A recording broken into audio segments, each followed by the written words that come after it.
Hello students, कैसे हैं आप सभी। मैं आरपी वर्मा वेलकम करता हूं आपका mother India law classes Sriganganagar में। स्टूडेंट्स, आज का जो टॉपिक है वो बहुत ही सिंपल, बहुत ही इजी टॉपिक है and that is related to Indian contract act 1872। Today we are going to discuss section 3, 4 and 5, and you know well all these sections are related with the concept of communication and revocation. बच्चों, communication क्या है, revocation क्या है। कोई भी exam देख लीजिए, judiciary का देख लीजिए, कोई CACS का एग्ज़ाम देख लीजिए, क्वेश्चंस प्रॉब्लम बेस्ड इस चैप्टर में से ज़रूर मिलते हैं। बहुत इजी है और मेरी इस क्लास के बाद में आप भी कहोगे कि सर हाँ, वास्तव में बहुत इजी है। अब बच्चों, आज का टॉपिक समझने से पहले हम एक केस स्टडी डिस्कस करते हैं। भाई क्या हुआ, एक सेठ जी का बेटा खो गया, घर से बिना बताए कहीं चला गया। सेठ जी बड़े परेशान, इधर भागे उधर भागे, बेटा कहीं ना मिले। सेठ जी ने अपने मुनीम को, यूँ समझ लीजिएगा कि उनके घर में एक नौकर था या मुनीम था, जो भी हो, उसको कहा कि भाई तू एक काम कर, कहीं ऐसा तो नहीं है वो अपने ननिहाल चला गया हो। तो मुनीम जो है उसने कहा ठीक है सेठ जी, मैं देख आता हूँ, चेक कर आता हूँ, वही वहाँ तो नहीं है कहीं। अब मामला बहुत पुराना था, कोई ऐसा तो था नहीं कि फ़ोन करके पता कर लें। तो सेठ जी ने मुनीम को कोई आने जाने का खर्चा दिया और मुनीम जो है वो उस बच्चे के ननिहाल चला गया। अब सेठ जी का मन कहाँ टिके, क्योंकि ननिहाल दूर था, एक दिन जाने में लगेगा, एक दिन आने में लगेगा, यूँ करके 3-4 दिनों में मुनीम वापस आएगा। अब सेठ जी का मन कहाँ टिके। मुनीम जो है वो खर्चा पानी लेके और निकल पड़ा। पीछे सेठ जी ने एक घोषणा कर दी, जैसे मान लीजिए कि सोमवार को मुनीम जो है वो ननिहाल के लिए निकला बच्चे के, और मंगलवार को सेठ जी ने ये घोषणा कर दी, जो भी मेरा बच्चा ढूंढ के लेके आएगा मैं उसको 500 रुपये इनाम दूंगा। बड़ी अच्छी बात है। इनाम देना, उसको डिक्लेयर करना कोई अनलॉफुल नहीं है, और ये वेस्टिंग एग्रीमेंट में भी नहीं आता, ये भी याद रखिएगा। तो भाई मुनीम जो है वो सोमवार को चला, मंगलवार को ननिहाल पहुंच गया बच्चे के। अब देखिए, फॉर्चुनेटली बच्चा वही ननिहाल में था। एक दिन मुनीम वहां रहा, बुधवार को मुनीम वहां से चला, और थर्सडे वीरवार को वो सेठ जी के पास आ गया। अब वो जब एंटर हुआ शहर में तो लोगों ने बधाइयाँ देनी शुरू कर दी कि मुनीम जी बधाई हो, आपको 500 रुपये का इनाम मिलेगा। भाई मुनीम बड़ा खुशी खुशी जो है वो सेठ जी के पास गया कि देखो जी मैं आपके बच्चे को ले आया। सेठ जी ने भी स्माइल दे दी।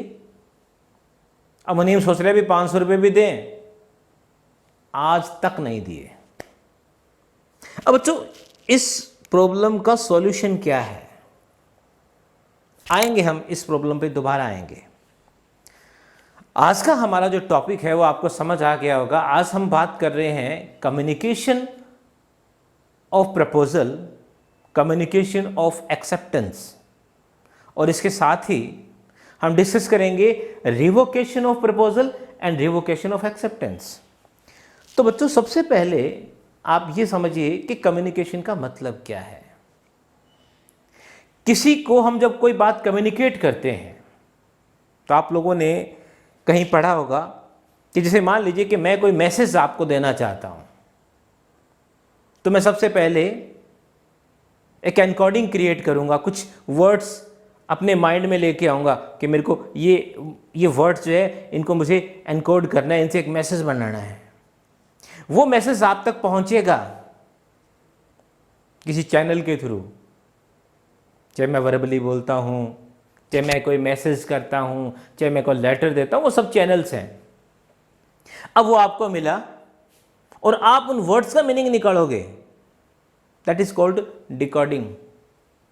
मैंने एनकोड किया, एक मैसेज क्रिएट किया, आपने उसको डिकोड किया। अब मुझे क्या पता आपको समझ आया कि नहीं आया।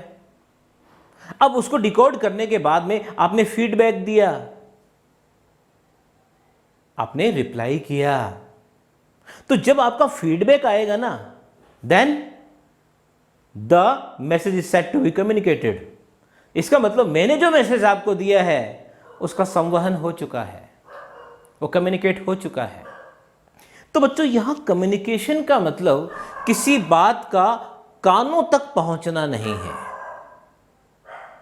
यहां कम्युनिकेशन का मतलब है उस बात का नॉलेज में आना। मैं आपको जो बात कह रहा हूं वो आपके ज्ञान में आ रही है, आपको उसका मीनिंग समझ आ रहा है, आपको उसके वर्ड्स क्लियर हो रहे हैं, लेकिन तो ही ये कम्युनिकेशन है। मेरी बात आपको सुनाई दे रही है लेकिन आपको उसके वर्ड्स क्लियर नहीं हो रहे, then these are not the part of communication. ये कम्युनिकेशन नहीं है। तो कम्युनिकेशन का जो सिंपल, जो जनरल मीनिंग है बच्चों, वो ये है, when it comes to knowledge of the person to whom it is made. अब हम यहां एक छोटा सा मैं एग्जांपल दूंगा। बहुत सारे स्टूडेंट्स मेरे साथ जुड़े हुए हैं पंजाब हरियाणा के। एक बार मैं, जब मेरी बीए फाइनल हो चुकी थी, तो मैं अपने किसी रिलेटिव के यहाँ पंजाब गया। मलोट जगह थी वो। वहाँ पे एक बुजुर्ग लेडी जो है वो, उन्होंने मुझसे पूछा कि बेटा तेरी कुरमाई होगी? मैंने कहा हाँ हाँ होगी जी, होगी। तो मुझे ऐसा लगा कि वो मुझसे पूछ रहे हैं कि तेरी ग्रेजुएशन होगी क्या, बीए होगी क्या। अब देखो क्या हुआ कि जो भी आए मुझसे मिलने, वो दादी सबको ये कहे कि देखो राजस्थान में तो बहुत छेती कुरमाई हो जाती है, बहुत जल्दी कुरमाई हो जाती है। अब मैं बड़ा हैरान, बड़ा परेशान, यार इसमें क्या प्रॉब्लम होगी भाई, +2 कर ली, उसके बाद में 3 साल में बीए कर ली, तो फिर क्यों नहीं होगी। पर मुझे लगा कि कहीं ना कुछ तो गड़बड़ है। मेरे वहाँ जो एक अंकल थे, मैंने उनसे पूछा, मैं कि ये कुरमाई वर्ड क्या होता है। तो उन्होंने कहा यार इंगेजमेंट। अब देखिए, वो वर्ड्स मेरे कानों तक तो पहुंचा लेकिन मुझे उसका मीनिंग क्लियर नहीं था। तो कानून की नज़र में that is not a communication. तो बच्चों, कम्युनिकेशन का मतलब है when it comes to knowledge of the person to whom it is made। चलिए, यह है आपका संवहन। अब इसी कम्युनिकेशन को हम 2 पार्ट में डिवाइड कर लेते हैं। अच्छा लग रहा है आपको, समझ आ रहा है आपको? ओके, तो सब्सक्राइब भी कीजिएगा, लाइक भी कीजिएगा, कमेंट भी कीजिएगा और शेयर भी कीजिएगा। नहीं समझ आ रहा, नहीं अच्छा लग रहा तो कुछ मत कीजिएगा। अब देखिएगा, कम्युनिकेशन को हम 2 पार्ट में डिवाइड करते हैं, communication of proposal and communication of acceptance. Chart में दिखाई दे रहा है आपको। कम्युनिकेशन ऑफ प्रपोजल की बात करते हैं। प्रपोजल का चैप्टर हम बहुत अच्छे से डिस्कस कर चुके हैं। आप मेरे चैनल के प्लेलिस्ट में जाइए, इंडियन कॉन्ट्रैक्ट एक्ट 1872, वहाँ पे आपको प्रपोजल भी मिलेगा, एक्सेप्टेंस भी मिलेगी, कंसिडरेशन के क्वेश्चंस भी मिल जाएंगे, डिस्चार्ज, फ्री कंसेंट सब मिलेंगे। तो कम्युनिकेशन ऑफ प्रपोजल की बच्चों अगर हम बात करें तो हमारे सामने हम एक एग्जाम्पल लेके चलते हैं एक्स और वाई का।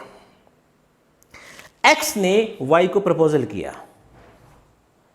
एक्स प्रपोजर है और वाई प्रपोजी है। एक्स ने वाई को प्रपोजल किया कि भाई मेरा ये मकान है और इस मकान को मैं 50 लाख में सेल करना चाहता हूं। अगर आपको खरीदना है तो इस लेटर के आपको मिलने के 7 दिन के अंदर अंदर आप मुझे रिप्लाई करें।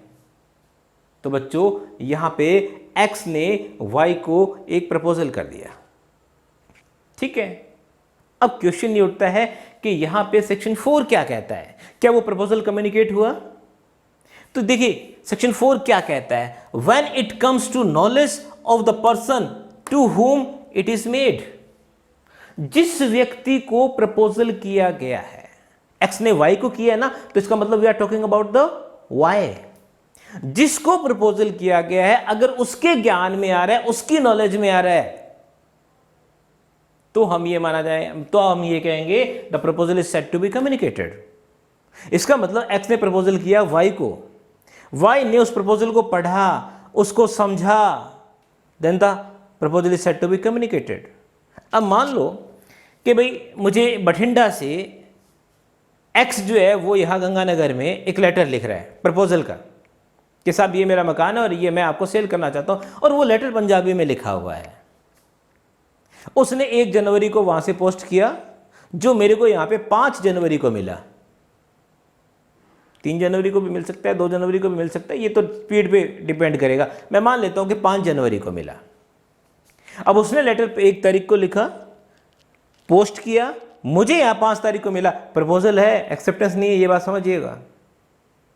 5 तारीख को लेटर मेरे हाथ में है, पर किस काम का, क्या फ़ायदा है? पंजाबी में लिखा है, पंजाबी मुझे आती नहीं। अब मैं क्या करता हूँ, मेरा एक दोस्त है जिसको पंजाबी आती है, मैं उसके पास 6 तारीख को जाता हूँ और 6 तारीख को वो मुझे पढ़ के सुना रहा है, the letter is the proposal is said to be communicated on 6th of Jan। तो 5 तारीख को मुझे मिल गया, इसका मतलब ये नहीं हुआ कि कम्युनिकेट हो गया, क्योंकि मुझे उसकी नॉलेज तो हुई नहीं। हाँ, अगर उसने मुझे हिंदी में लिखा है या वो मुझे इंग्लिश में लिख रहा है और ये प्रिज्यूम्ड है कि मुझे हिंदी और इंग्लिश आती है, तो मैं यहाँ पे ये डिफेंस नहीं ले सकता कि साहब मेरे को 5 को भले ही मिल गया था लेकिन मैंने तो 6 को पढ़ा, फिर 5 ही माना जाएगा। लेकिन अगर कल को कोई डिस्प्यूट हो जाए, ये डिस्प्यूट कैसे हो जाए? अगर उसमें लिखा हुआ है कि within 7 days from the receiving of the letter, तो लेटर मुझे 5 तारीख को मिला, तो इसका मतलब 7 डेज तो 5 से काउंट हो जाएंगे। और अगर मैं ये साबित कर दूं कि साहब 6 को मेरी नॉलेज में आया, तो कानूनन 6 से काउंट होंगे। तो ये बहुत बातें मैटर करती हैं बच्चों। तो प्रपोजल की जब हम कम्युनिकेशन की बात करें तो बड़ी सिंपल सी बात है।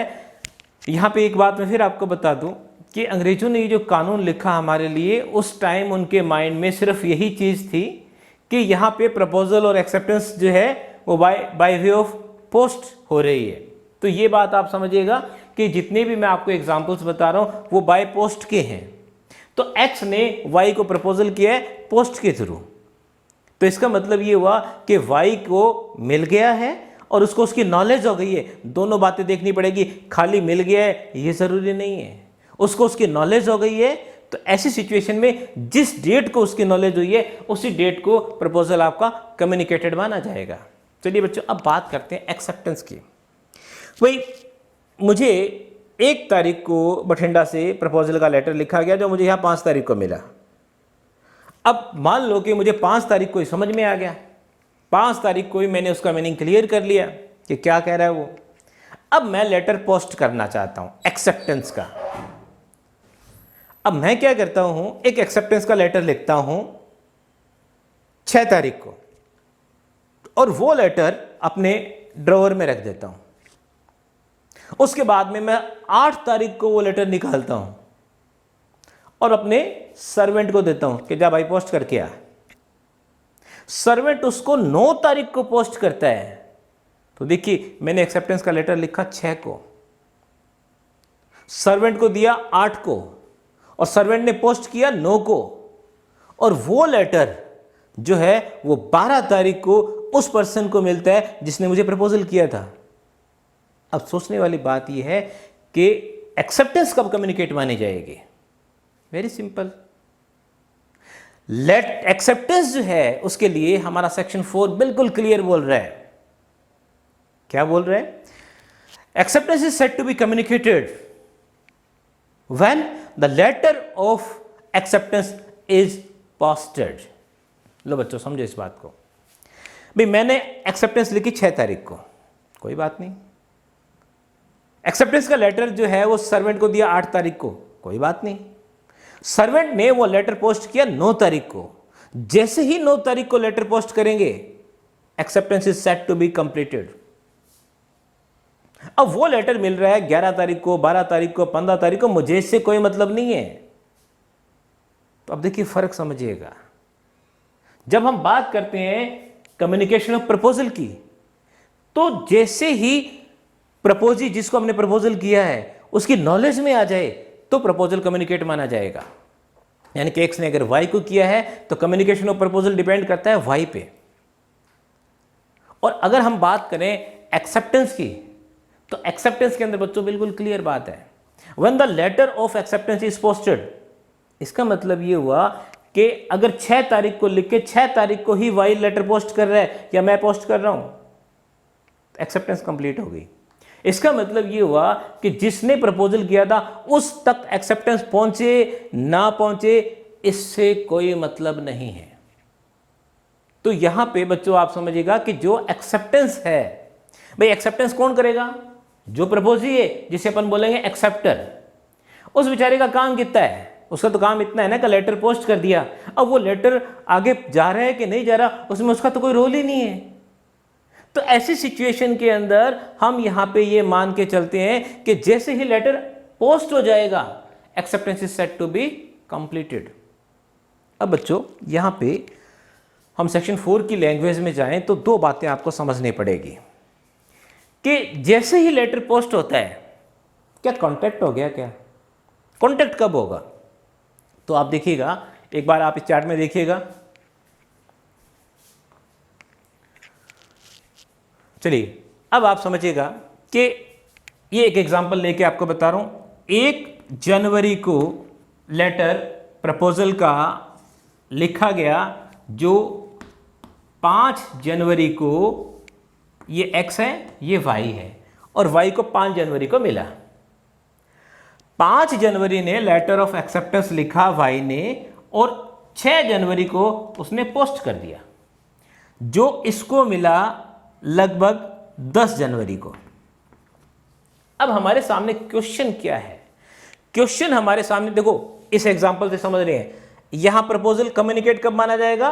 5 जनवरी को। अगर उसको 5 जनवरी को बात समझ में आ गई है तो उसने लेटर लिखा 6 जनवरी को और पोस्ट कर दिया 6 जनवरी को, तो इसका मतलब एक्सेप्टेंस कब मान ली जाएगी? 6 जनवरी को कम्युनिकेट मान ली जाएगी। और वो इसको कब मिला? 10 जनवरी को। तो कॉन्ट्रैक्ट कब कंप्लीट माना जाएगा? मैक्सिमम बच्चे ये कहेंगे कि साहब कॉन्ट्रैक्ट तो 10 जनवरी को उसको मिला ना एक्सेप्टेंस का, तो 10 जनवरी को माना जाएगा। बस बच्चों यहीं पे ही हम मार खा जाएंगे, समझिएगा। भाई एक्सेप्टेंस आपकी कब होगी? 6 जनवरी को। जैसे लेटर पोस्ट हुआ एक्सेप्टेंस कंप्लीट होगी। अब आ जाओ डेफिनेशन क्लोज के अंदर, जो हमारा इंटरप्रिटेशन क्लोज है सेक्शन 2, उसके अंदर सेक्शन 2B क्या कहता है? When a proposal is accepted, it becomes a promise. तो इसका मतलब 6 जनवरी को उसने एक्सेप्टेंस का लेटर पोस्ट कर दिया, तो यहां पे एक्सेप्टेंस देते ही ये क्या माना जाएगा? प्रॉमिस। तो 6 जनवरी को प्रॉमिस बन गया। अब मैंने आपको कहा था कि पार्टीज कभी कॉन्ट्रैक्ट नहीं करती, पार्टीज तो सिर्फ क्या करती है? प्रॉमिस करती है। अब अगर उस प्रॉमिस के अंदर कंसिडरेशन है then it is called agreement, और अगर वो एग्रीमेंट एनफोर्सेबल बाय लॉ है then it is called contract. तो ये सारी बातें कब डिसाइड हो जाएंगी? 6 जनवरी को ही।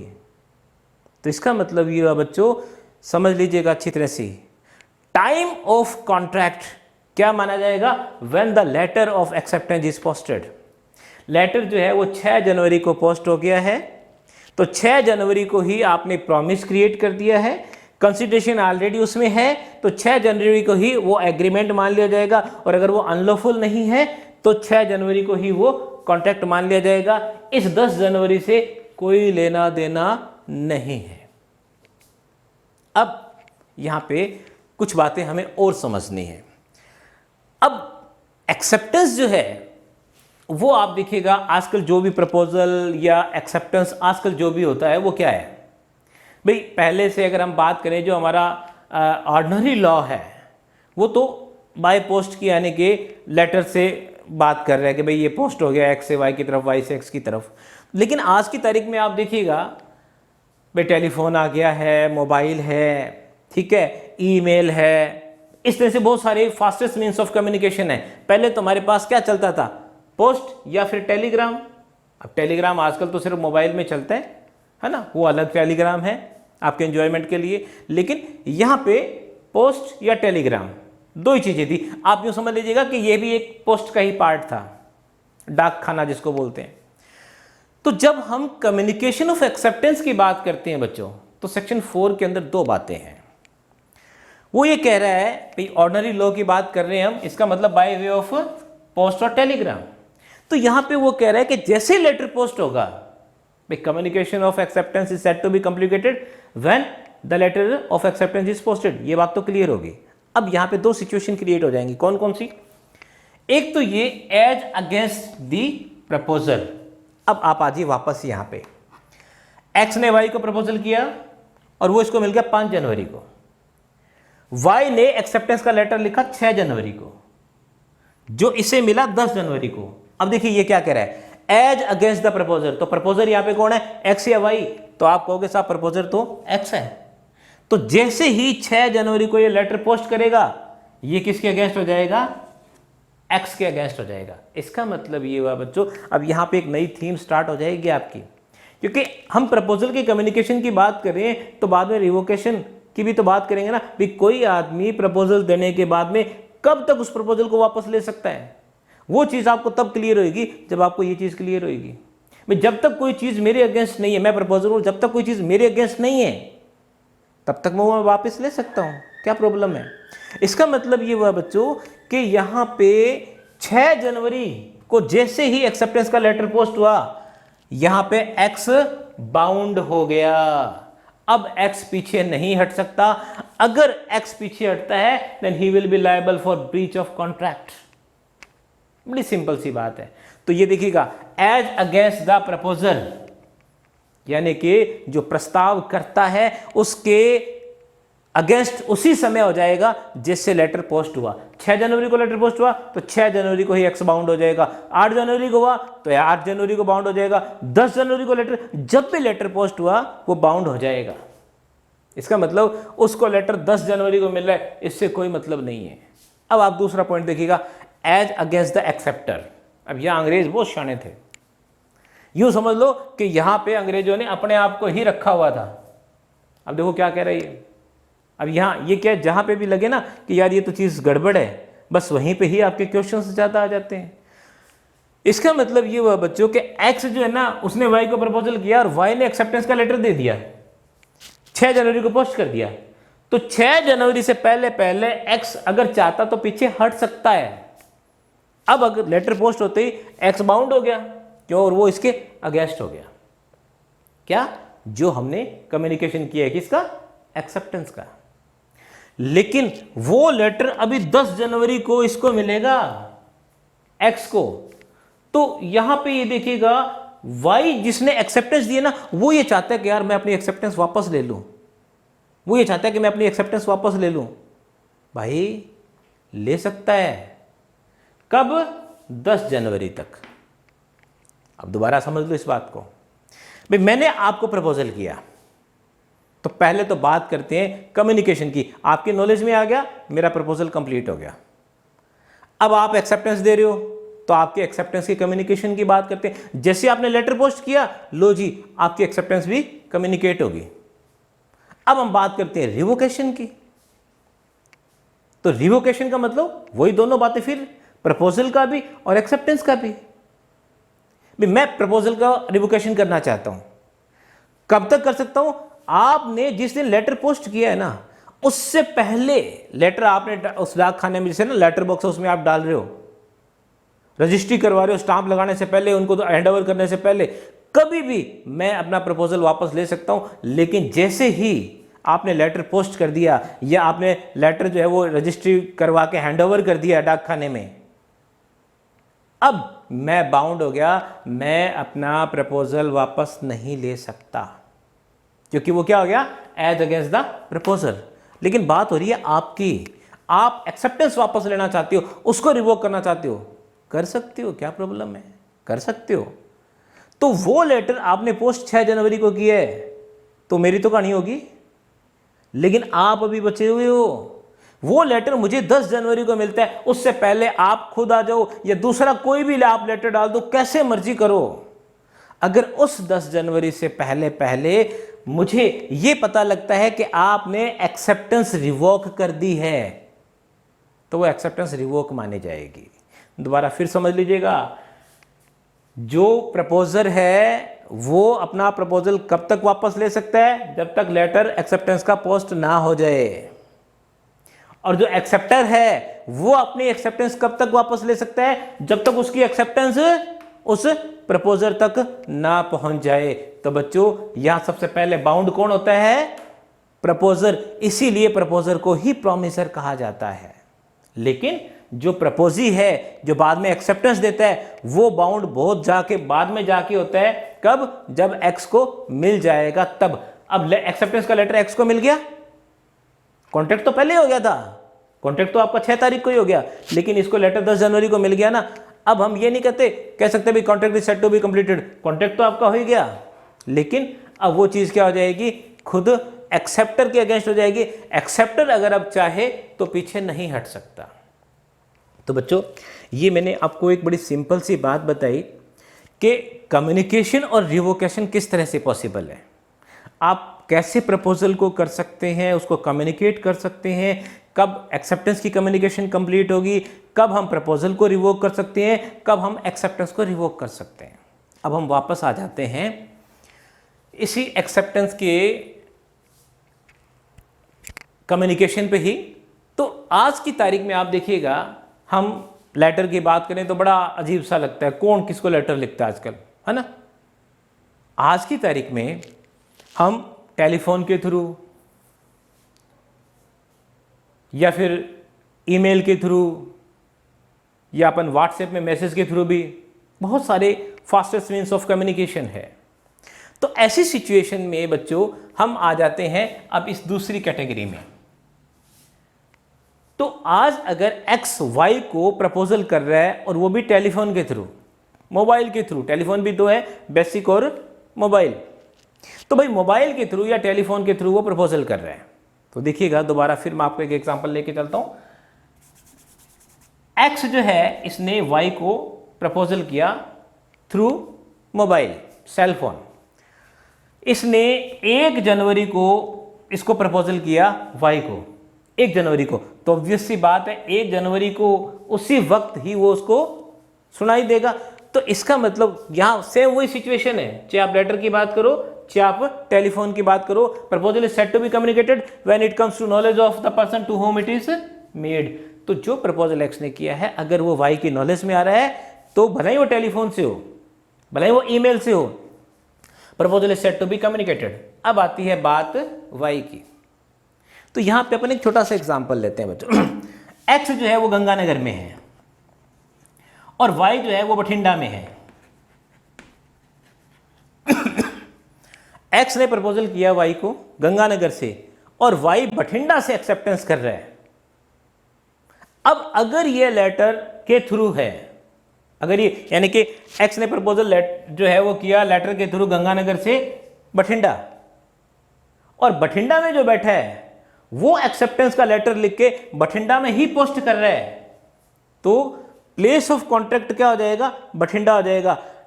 प्लेस ऑफ कॉन्ट्रैक्ट बठिंडा क्यों? क्योंकि आपकी एक्सेप्टेंस बठिंडा में कंप्लीट हो गई।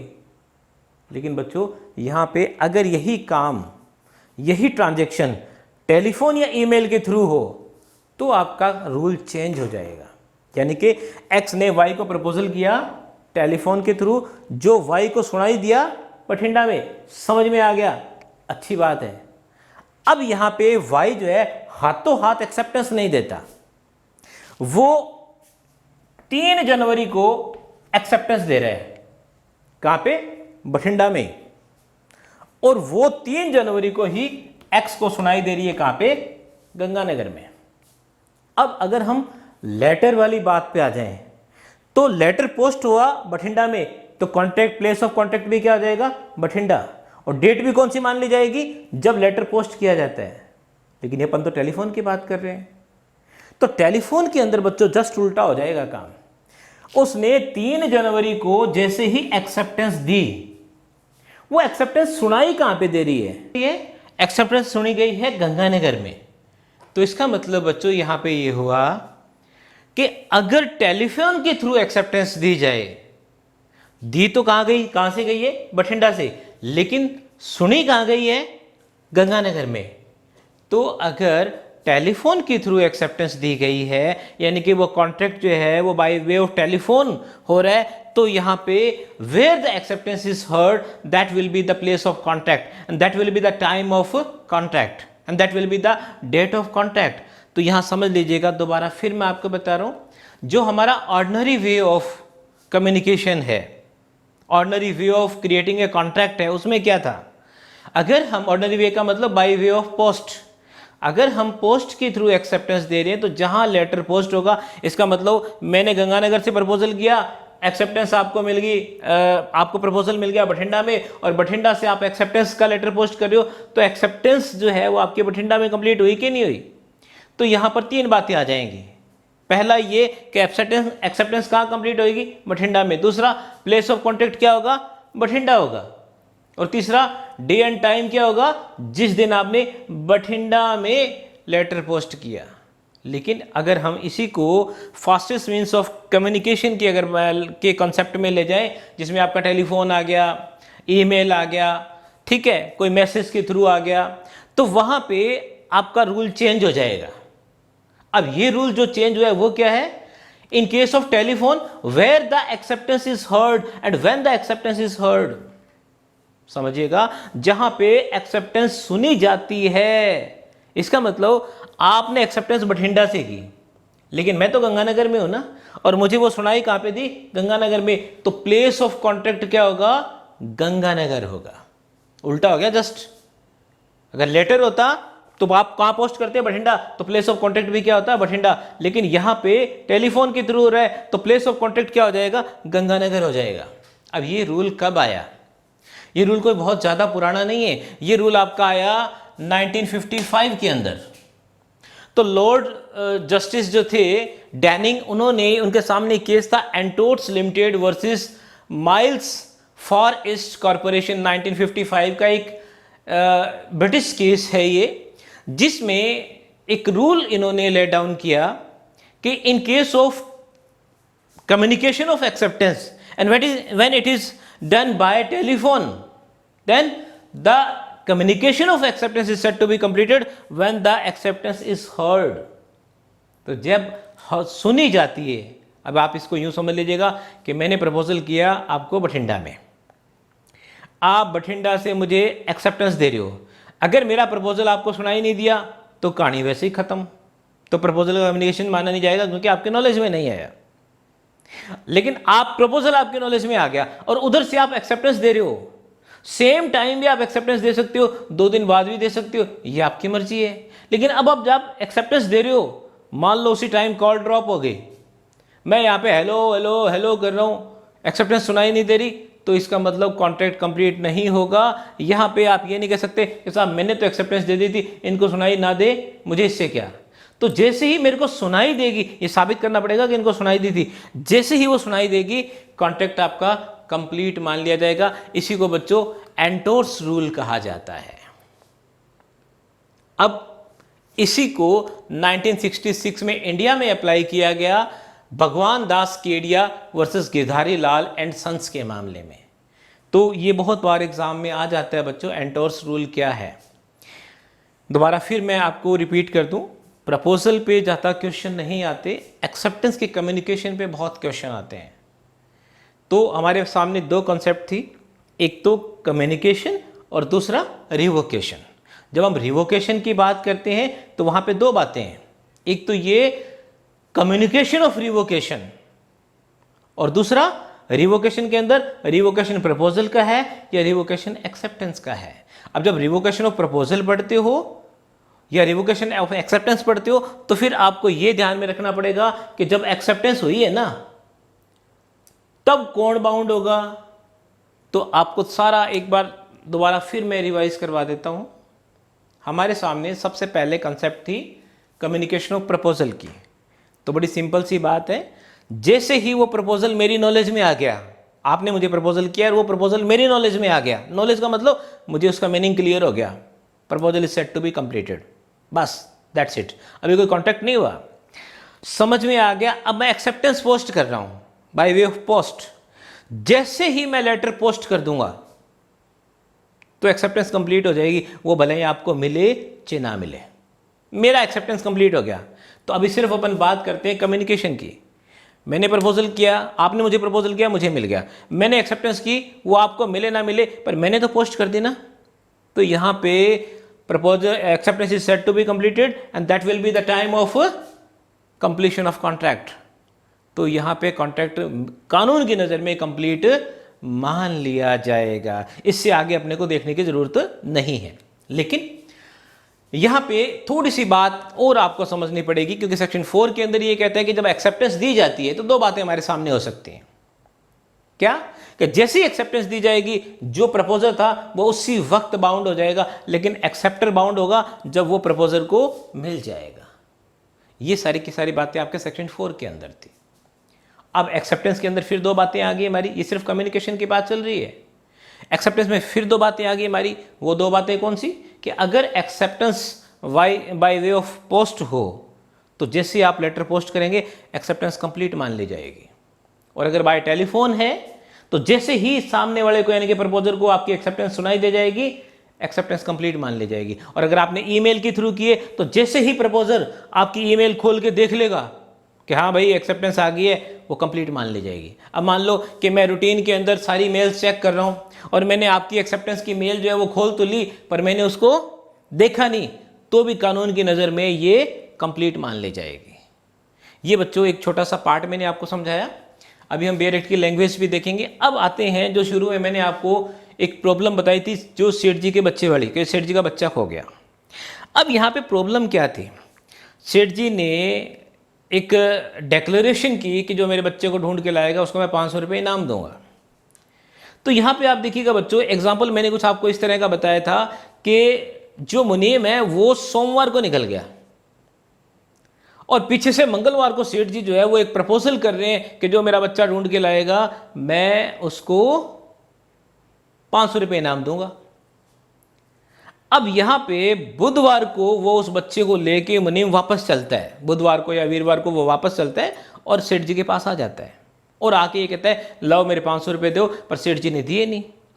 अब क्वेश्चन ये उठता है कि वो भाई जिस काम के लिए निकला था उस बच्चे को ढूंढने के लिए, वो तो सोमवार को निकल गया था। इसका मतलब ये हुआ वो मुनीम क्या कह रहे हैं कि साहब इनका प्रपोजल था, मैं बच्चे को ढूंढ के लाया, मेरी एक्सेप्टेंस थी। अरे भाई तेरी एक्सेप्टेंस थी तो तेरी एक्सेप्टेंस तो कब स्टार्ट होगी थी? मंडे को स्टार्ट होगी थी, क्योंकि मंडे को वो चला गया था बच्चे को लेने। जबकि प्रपोजल कब आया है? ट्यूसडे को आया है, मंगलवार को आया है। तो क्वेश्चन हमारे सामने ये उठता है कि क्या बिना कम्युनिकेशन ऑफ प्रपोजल के एक्सेप्टेंस हो सकती है क्या? नेवर।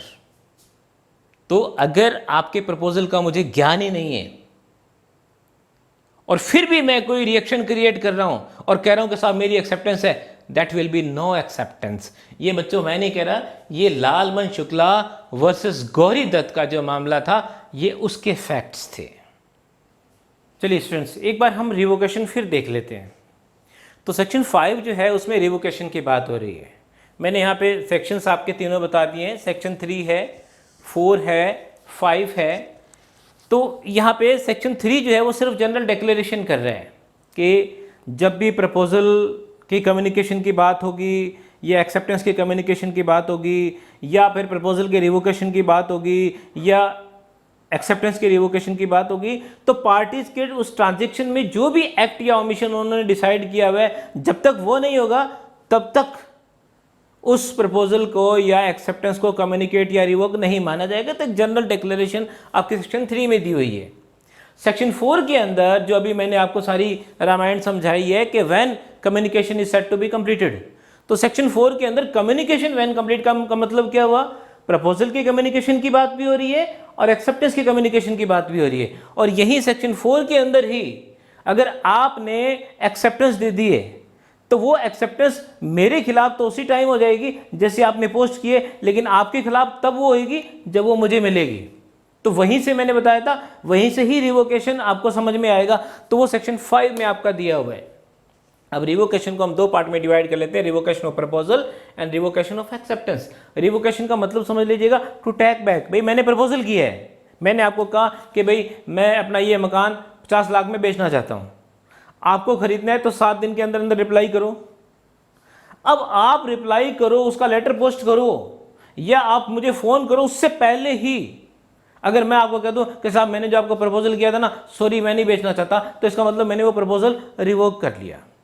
या आपने एक्सेप्टेंस दे दी कि हाँ जी मेरे को ये 50 लाख में मकान खरीदना है, तो जैसे ही आपने एक्सेप्टेंस का लेटर पोस्ट किया मैं तो बाउंड हो गया, मैं पीछे नहीं हट सकता। लेकिन जब तक वो लेटर मुझे नहीं मिल जाता आप पीछे हट सकते हो, आप अपनी एक्सेप्टेंस रिवोक कर सकते हो। ये सारी बातें आपके सेक्शन 5 में लिखी हैं। तो समझिएगा, सेक्शन 5 में रिवोकेशन में पहला है रिवोकेशन ऑफ प्रपोजल।